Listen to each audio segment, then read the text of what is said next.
शिक्षा उस शेरनी का दूध है जो इसे पिया है वो दहाड़ा है।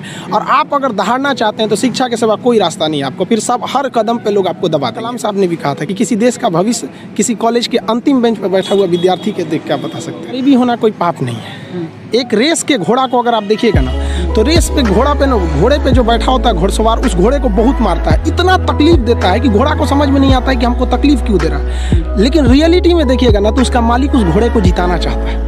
तो उसी तरह हमारा मालिक भगवान है। अगर हमें गरीबी दे रहा है, तकलीफ दे रहा है ना, तो आप इससे घबराइए नहीं। वो मालिक हमें जिताना चाह रहा है और आप रेस छोड़ के भाग जाइएगा तो क्या करेगा? वो तो आपको जिताना चाह रहा है। आप अगर कोई मूवी देखती हैं तो आपको 2 से ढाई घंटे की मूवी बड़ी अच्छे से याद हो जाती है। लेकिन आप कभी गौर कीजिएगा कि उस मूवी को बनाने वाला डायरेक्टर उस 2 घंटे की मूवी के लिए 2 साल से मेहनत कर रहा था, तब तो आपको याद हो गया ना। तो उसी तरह की स्टूडेंट जो होता है ना, उसके मेहनत को कम करने के लिए एक टीचर को मेहनत करना पड़ेगा, उसे प्रेजेंटेशन देना पड़ेगा, उसे अपनी भाषा में बताना पड़ेगा कि एक लड़का जो है वो भोजपुरी बेल्ट का है। भोजपुरी वालों को तो पहले ये लगता है कि हम बहुत पीछे हैं। अरे भाई तुम नहीं पीछे हो, जितना एक CBSE ICSE बोर्ड का जानता है उतना ही तुम जानते हो। बल्कि ये जो गांव के लड़के ये ज़्यादा मेहनत करते हैं, 20-20 किलोमीटर साइकिल चला के आते हैं। किसी शहर के लड़के के लिए पॉसिबल नहीं है उतना, तो ये ज़्यादा मेहनत करते हैं। तो इनके लिए क्या होता है ना कि इनके पास सुविधाएं। स्टूडेंट्स की सफलता में 3 चीज़ का योगदान होता है। एक उनके गार्जियन का योगदान होता है, गार्जियन को भी हर पल उसको डर बना के रखना चाहिए कि भैया तुम पढ़ो इसको। दूसरा टीचर्स का होना चाहिए, टीचर्स उसके अंदर फ्रेंडली होने चाहिए, अच्छे से समझाना चाहिए, और खुद स्टूडेंट्स का।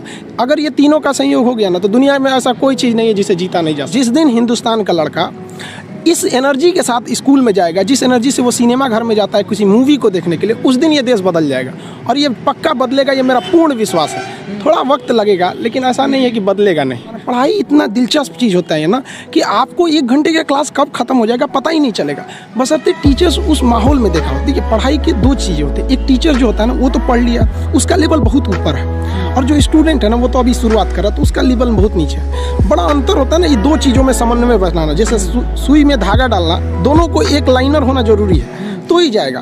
तो इसलिए क्या करना है कि टीचर्स को अपने लेवल को थोड़ा सा नीचे लाना। उसके लिए आसान है टीचर को कि भाई जो समझा रहा है बड़े लैंग्वेज में उसको देहाती लैंग्वेज या नॉर्मल लैंग्वेज में समझाए, अपने लेवल को थोड़ा सा नीचे। और लड़के का भी ये कर्तव्य बनता है, माँ बाप का भी कर्तव्य बनता है कि उसको हमेशा प्रेरित करेंगे, थोड़ा सा तुम घर से थोड़ा सा मेहनत करके आओ इसमें कि सर आज क्या पढ़ाने वाले हैं। जैसे ये हो जाएगा फिर कोई समस्या नहीं आएगी। तो टीचर स्टूडेंट दोनों की ओर से होना चाहिए इस चीज़ को। लेकिन टीचर को समझना चाहिए कि आप पढ़े लिखे हैं, आपसे गलती ना हो, इसलिए आप लड़कों को उनकी कमजोरी तक में बताएं। यहाँ पर बहुत से लड़के होते हैं वो तो सवाल ही नहीं पूछ पाते हैं डर के मारे।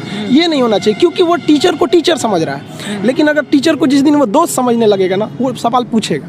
और अगर वो सवाल नहीं पूछ रहा है तो आप क्या कर रहे हैं? 130 करोड़ जनसंख्या में आप एक मानव संसाधन को खराब कर रहे हैं अपने विद्यालय में बैठा के। वो सवाल नहीं पूछा तो क्या करें?